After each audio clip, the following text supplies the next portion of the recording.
నమస్కారం, న్యూస్ బులెటిన్కు స్వాగతం. నా పేరు కృష్ణకుమార్. వార్తల్లో ముందుగా హెడ్లైన్స్.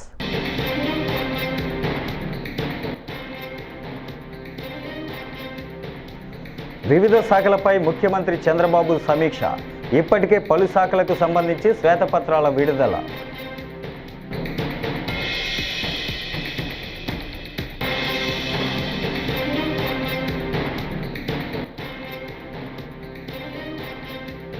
అవినీతి చేసి అరెస్ట్ అయి కులాన్ని అడ్డం పెట్టుకుంటున్నారని మంత్రి అనగాని సత్యప్రసాద్ మండిపాటు.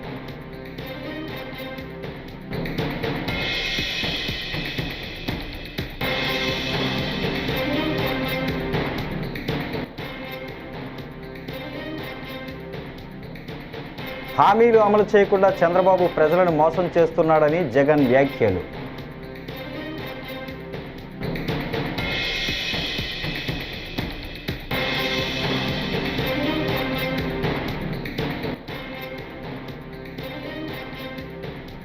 నిర్వహణ లోపం కారణంగానే ప్రాజెక్టులకు ఇబ్బందులు తలెత్తుతున్నాయని ఏపీ మంత్రి నిమ్మల రామనాయుడు.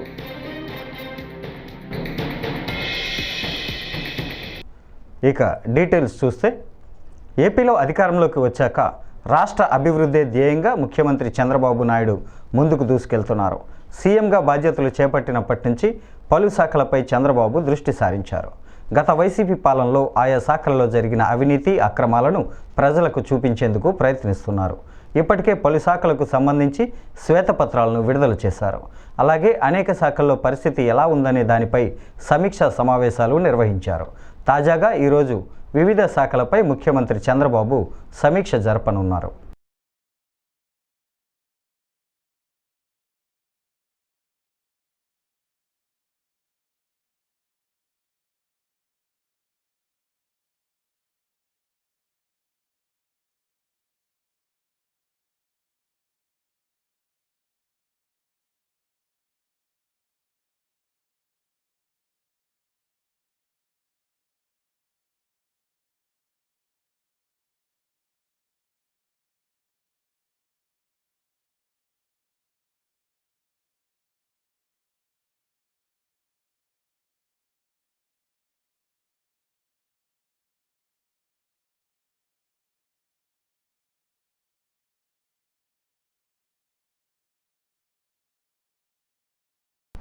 నిర్వహణ లోపం కారణంగానే ప్రాజెక్టులకు ఇబ్బందులు తలెత్తుతున్నాయని ఏపీ మంత్రి నిమ్మల రామనాయుడు అన్నారు. గత వైకాపా ప్రభుత్వం ప్రాజెక్టుల నిర్వహణ కోసం నిధులు వెచ్చించలేదని విమర్శించారు. తుంగభద్ర డ్యాంను మంత్రి పయ్యావుల కేశవ్తో కలిసి ఆయన ఈ ఉదయం పరిశీలించారు. సాధ్యమైనంత త్వరలో స్టాప్ లాక్ గేటు ఏర్పాటు చేస్తామని చెప్పారు.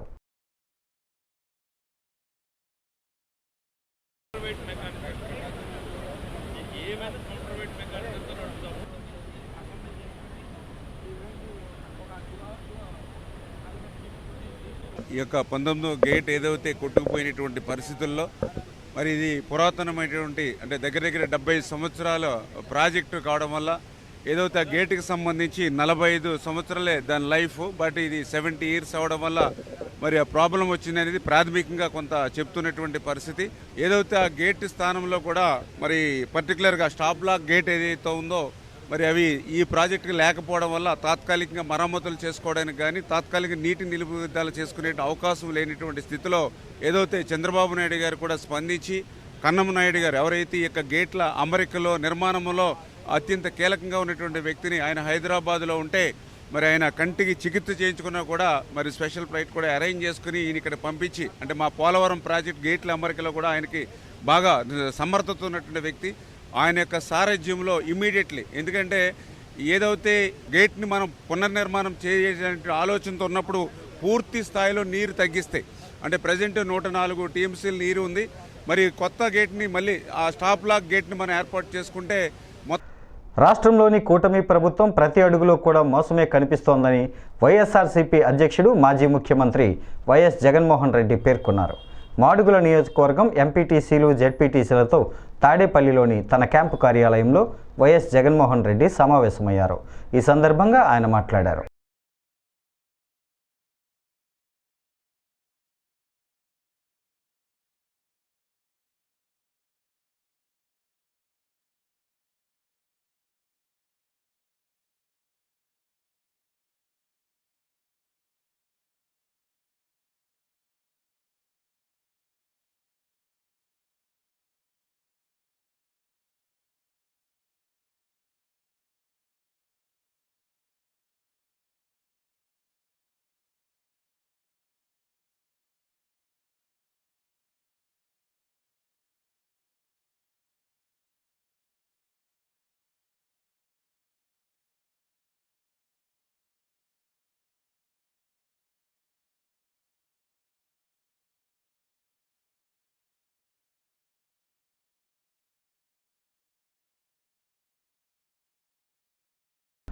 అగ్రిగోల్డ్ భూముల వ్యవహారంలో ఆరోపణలు ఎదుర్కొంటున్న మాజీ మంత్రి వైసీపీ నేత జోగి రమేష్ నివాసంలో ఈవేళ మంగళవారం ఉదయం ఏసీబీ సోదాలు నిర్వహించింది. ఈ కేసులో జోగి రమేష్ కొడుకు జోగి రాజీవ్ను A1ను ఏసీబీ అధికారులు అదుపులోకి తీసుకున్న విషయం తెలిసిందే. అయితే బలహీన వర్గాలకు చెందిన తమను ఇబ్బంది పెట్టి ఆనందం పొందుతున్నారంటూ ప్రభుత్వంపై జోగి రమేష్ ఆరోపణలు చేశారు. ఈయన చేసిన ఈ వ్యాఖ్యలకు మంత్రి టీడీపీ సీనియర్ నేత అనగాని సత్యప్రసాద్ కౌంటర్ ఇచ్చారు. ఏనాడు కూడా బడుగు బలహీన వర్గాలకి మేలు చేసినటువంటి కుటుంబం కాదు. వారి హయాంలో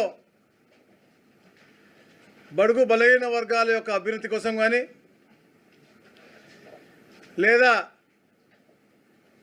వారిలో ఒక చైతన్యం నింపుకొచ్చి వారికి మెరుగైన జీవన పరిమాణం ఇవ్వాలని చెప్పి కానీ ఎప్పుడు ఆలోచన చేయకుండా కేవలం వాళ్ళ కుటుంబం బాగుపడాలి, అడ్డదారులైనా డబ్బులు సంపాదించాలనే లక్ష్యంతోనే ఈ యొక్క అంబాపురంలో ఉన్నటువంటి ఒక్క స్కామ్, ఇలాంటి స్కామ్లు ఎన్నో చేశారని వస్తున్నాయి, వెలుగులోకి వస్తూ ఉన్న అన్నిటిపైన కూడా ప్రత్యేక శ్రద్ధ పెట్టి అధ్యయనం చేసి పూర్తిగా విచారణ చేసిన తర్వాతనే యాక్షన్ తీసుకోవడం జరిగింది.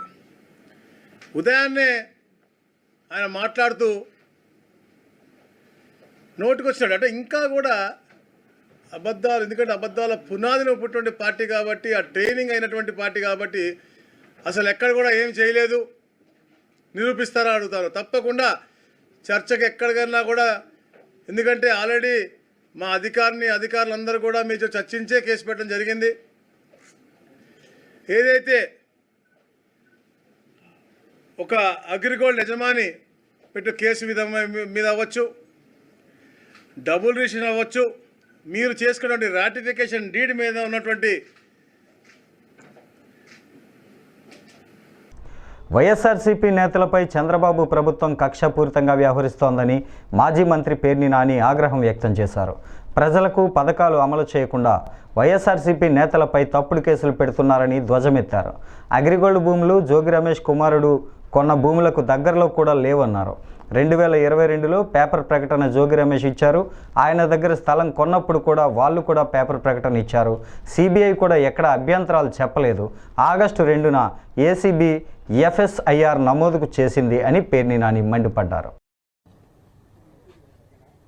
ఎందుకు వచ్చిందయా అంటే జనాలకి మేలు చేయటాకో ఈ రాష్ట్రానికి ఏదో ఉద్ధరించటాకో కాకుండా వైఎస్ఆర్ కాంగ్రెస్ పార్టీలో ఎవరైతే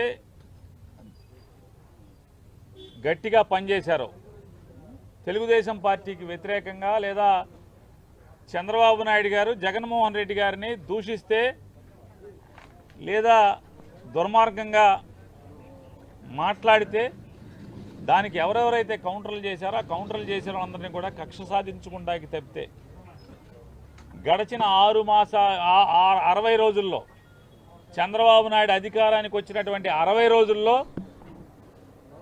ఎన్నికల హామీ ఒక్కటన్నా అమలు చేశాడంటే అమలు చేయలేదు, లేదా ఎన్నికల హామీ అమలు చేయకపోవటమే కాకుండా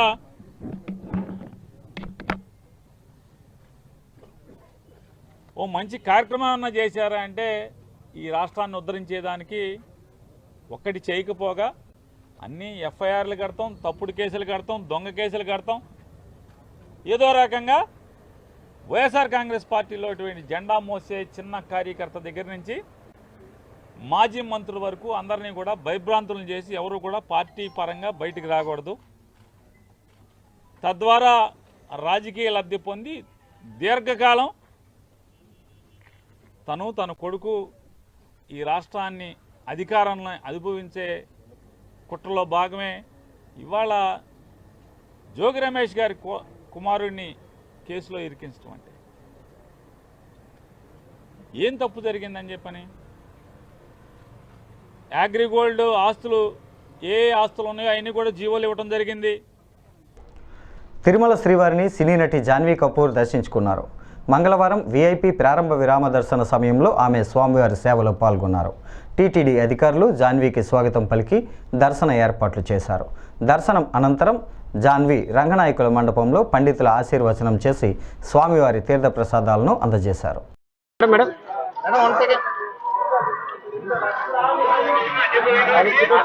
ఉన్నాను.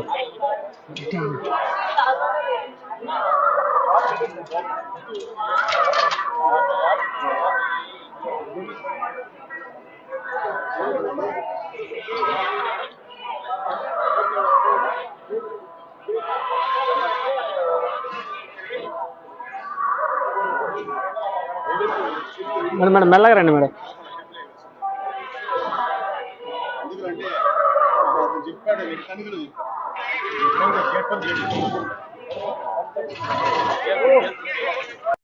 కొంచెం మెల్లగా రండి మేడం.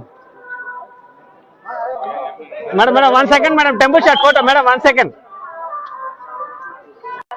ఉండండి ఉండండి ఉండండి. Thank you sir, thank you sir. కూర్చో.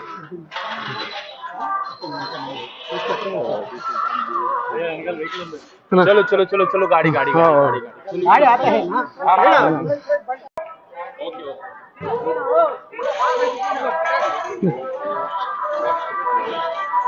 మేడం వెనకాల మనుషులు ఉన్నారు భయ్యా,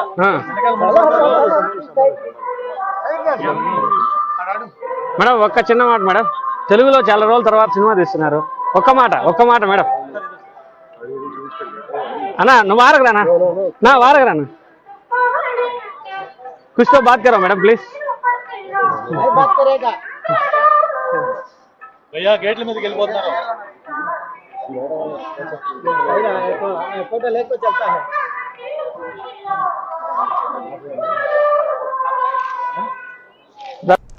రేణిగుంట విమానాశ్రయం చేరుకున్న డిప్యూటీ సీఎం పంచాయతీరాజ్, అటవీ సైన్స్ అండ్ టెక్నాలజీ శాఖ మంత్రి కొణిదెల పవన్ కళ్యాణ్కు మంగళవారం ఉదయం ఘన స్వాగతం లభించింది.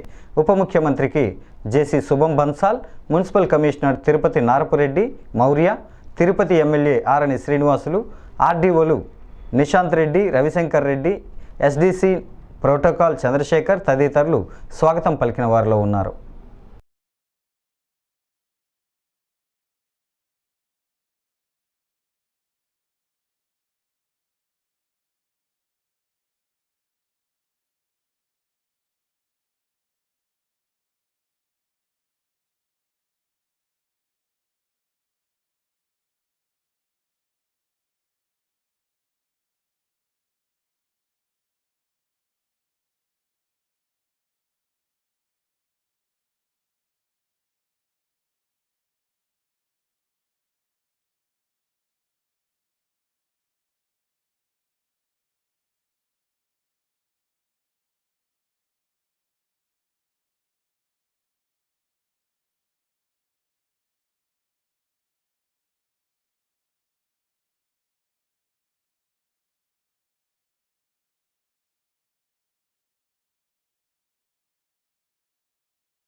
విశాఖపట్నం ఎమ్మెల్సీ ఎన్నికల్లో గెలిచేందుకు వైఎస్ఆర్సీపీకి పూర్తిగా బలం ఉందన్నారు మాజీ మంత్రి బొత్స సత్యనారాయణ.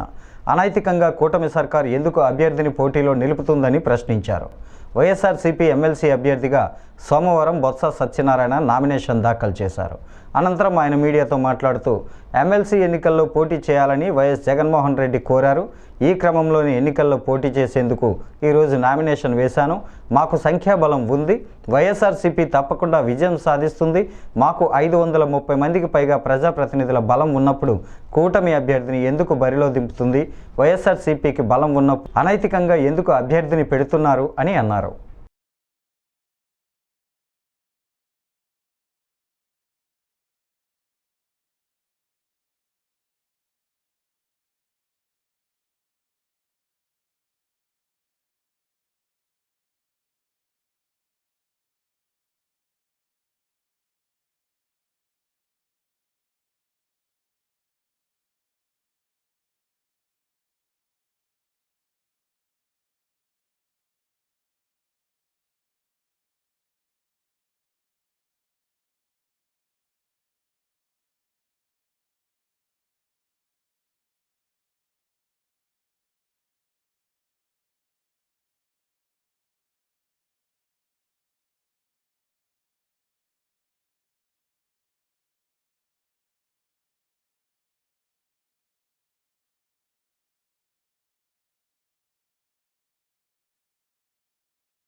విజయవాడ అగ్రిగోల్డ్ భూముల విషయంలో అవకతవకలు జరిగాయని ఇద్దరిని మంగళవారం అరెస్టు చేశామని ఏసీబీ అడిషనల్ ఎస్పీ సౌమ్యలత తెలిపారు.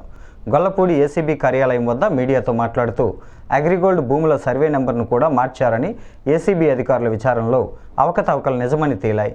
సిఐడి అధికారుల నివేదికను కూడా తెప్పిస్తున్నామని, అగ్రిగోల్డ్ ఆస్తులు సిఐడి అటాచ్మెంట్లో ఉన్నాయని తెలిపారు. అంటే ఎంఆర్ఓ గారికి వాళ్ళు ఇందులో ఏంటి జరిగింది, అసలు సర్వే ఎలా రెక్టిఫికేషన్ జరిగింది అని వాళ్ళు అడిగారు. దాని మీద ఎంఆర్ఓ గారు ఒక రిపోర్ట్ ఇచ్చారు.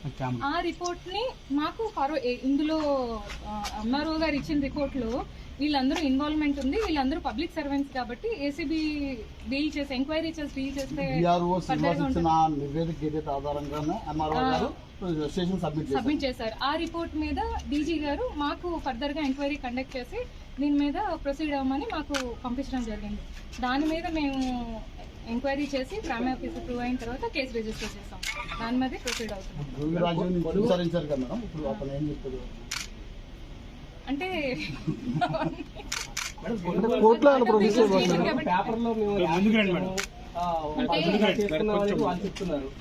అంటే ఒకటి కొనుగోలు చేసుకున్నప్పుడు మేము యాడ్ ఇచ్చామంటే ఇప్పుడు మేము 88 కొనుగోలు చేసుకున్నాము. 87 రెక్టిఫికేషన్. యాక్చువల్గా 87 అనేది అన్డివైడెడ్ అంటే అన్షెడ్యూల్డ్ ప్రాపర్టీ, అంటే దాన్ని ఎలాంటి సబ్ డివిజన్లు జరగలేదు. సబ్ డివిజన్ జరగలేదు కాబట్టి అందులో చాలా మంది ఉన్నారు. ఎవరి పోర్షన్ ఏంటి అనేది ఎక్కడ అందులో లేదు. అయితే అందులో సిఐడి వాళ్ళ ల్యాండ్ కొంత ఉందన్నమాట. 2290 గజాల వరకు అబ్బా శేషనారాయణ వాళ్ళ ల్యాండ్ సిఐడి వాళ్ళ అటాచ్మెంట్లో ఉంది. అదే ప్రాపర్టీని వీళ్ళు ఇది వేసుకోవడం జరిగింది అన్నమాట, ప్రహరీ వేసుకోవడం జరిగింది. ఇప్పుడు ఈ మొత్తం మీరు చెప్తున్న దాంట్లో ఏదైతే ఇప్పుడు 87, 88 చెప్తున్నారో ఆల్రెడీ అవన్నీ కూడా గవర్నమెంట్ వాటిన్నింటినీ నిషేధ జాబితాలో పెట్టింది, గవర్నమెంట్ హ్యాండ్ ఓవర్లో ఉన్నాయి. అసలు సర్వే అనేది మారదు కదా మేడం, ఎలా మారుతుంది అసలు అది దానికి సంబంధించి? అంటే ఇప్పుడు అదే కదా మేము ఇన్వెస్టిగేషన్ చేస్తాం. ఇప్పుడు ఒకటే సర్వే రిపోర్ట్ మారదు కదా అంటే ఇప్పుడు ఇందులో పబ్లిక్ సర్వెంట్స్ కూడా ఎందుకు వచ్చారు అంటే ఇదంతా కలిపి చేశారనే ఉద్దేశంలోనే కదా మేము పీసీ యాక్ట్ తీసుకొచ్చి మేము ఫర్దర్గా ముందుకెళ్తున్నాం. ఎందుకంటే ముందు కొనుగోలు చేసిన 87 అవ్వ శేషనారాయణది అగ్రిగోల్డ్ అటాచ్మెంట్ లో ఉన్నది. అగ్రిగోల్డ్ ల్యాండ్స్ ఏవైతే అటాచ్మెంట్ లో ఉన్నాయో అవి అటాచ్మెంట్ లోనే ఉన్నాయి. అది ఇదే కొనుగోలు అంటే ఇదే రెక్టిఫికేషన్ జరగదు, దాన్ని కొనుగోలు ఫర్దర్ గా కొనుగోలు జరగలేదు. 88లో ఉన్నది అది సెపరేట్ ల్యాండ్. అయితే వీళ్ళు చేసింది ఏంటంటే 88లో ఉన్న ల్యాండ్ అంటే అది వేరే ల్యాండ్, ప్రైవేట్ పర్సన్స్ తాలూకు ల్యాండ్, అది కొనుక్కొని దాన్ని 87గా రెక్టిఫికేషన్ చేస్తున్నారు. ఒక డాక్యుమెంట్ 88 కొనుక్కొని దాన్ని ఒక డాక్యుమెంట్ 88 కొనుక్కున్నట్టు రాసుకొని. స్వాతంత్ర దినోత్సవాన్ని పురస్కరించుకొని విజయవాడ ఐజీఎం స్టేడియంలో ముమ్మర ఏర్పాట్లు చేశారు. మంగళవారం ఫుల్ డ్రెస్ రిహార్సల్స్ను నిర్వహించారు. సాధారణ పరిపాలనా శాఖ కార్యదర్శి S Suresh Kumar, DGP Tirumalarao, collector Srujana, municipal commissioner Dhyan చంద్రపూల్ ఫుల్ డ్రెస్ రిహార్సల్స్లో పాల్గొన్నారు. వివిధ కంటిజెంట్లను కవాతు నిర్వహించాయి.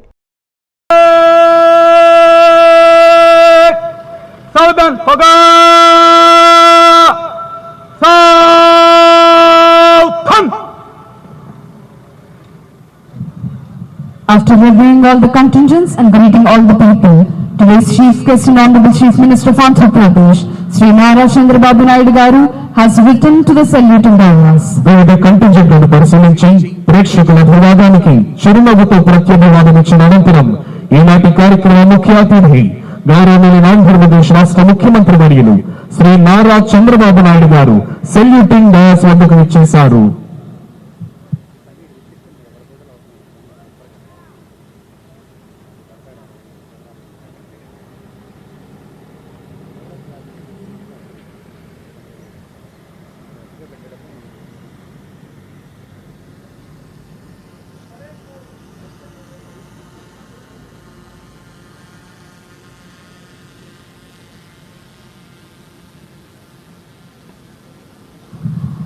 Parade commander has requested towards contingents to commence the march past.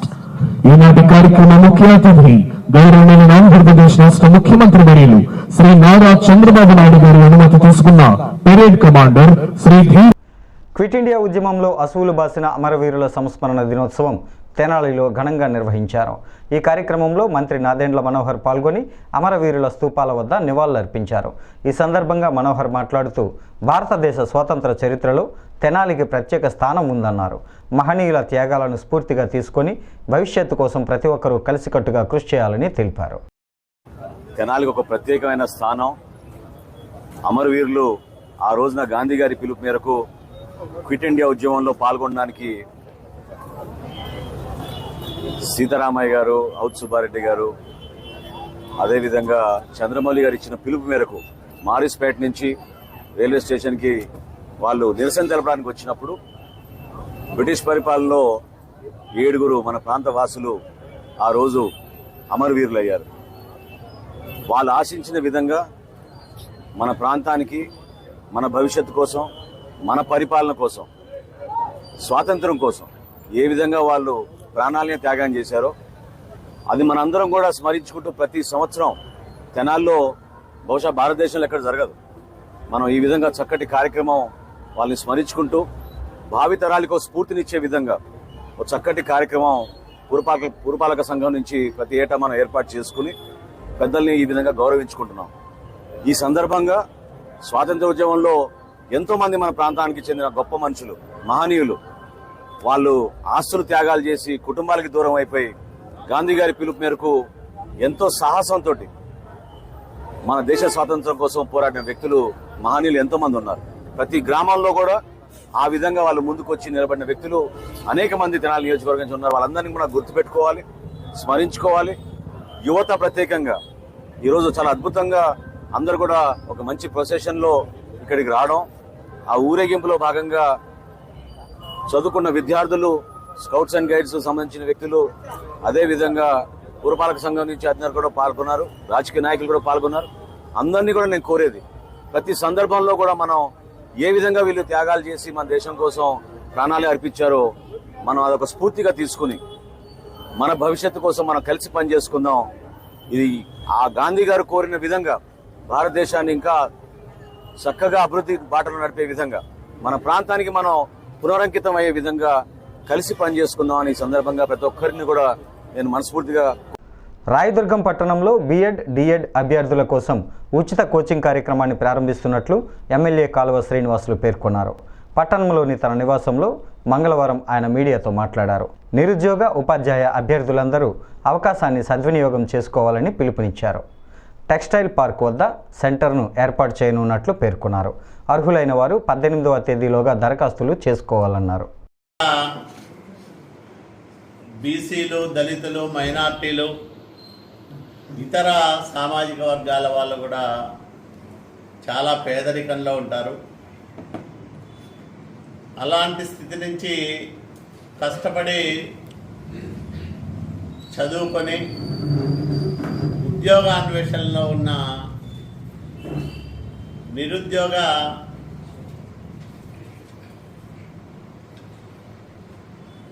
Teacher అభ్యర్థులకు ఈ నెల 18వ తేదీ లోపల దరఖాస్తులను ఆహ్వానిస్తూ ఉన్నాం. సుమారు 500 మందికి ఉచితంగా డిఎస్సి టెట్లో శిక్షణ ఇప్పించాలని భావించాం. ఆ ప్రకారంగా కొంతమంది స్వచ్ఛందంగా దాతలు ఎవరైనా సహకరిస్తే 4 రోజులకు పైగా ఈ శిక్షణ కార్యక్రమాన్ని నిర్వహించాలని నిర్ణయించాం. ఒక్కొక్క సబ్జెక్టు పైన నిష్ణాతులను తీసుకొచ్చి బోధనా కార్యక్రమాలు నిర్వహిస్తాం. సుమారు 11-12 మంది ఆయా సబ్జెక్టుల్లో ప్రావీణ్యం ఉన్న బోధకుల్ని రాష్ట్రంలోని వివిధ ప్రాంతాల్లో గుర్తించి. ఈ వార్తలు ఇంతటితో సమాప్తం. నమస్కారం.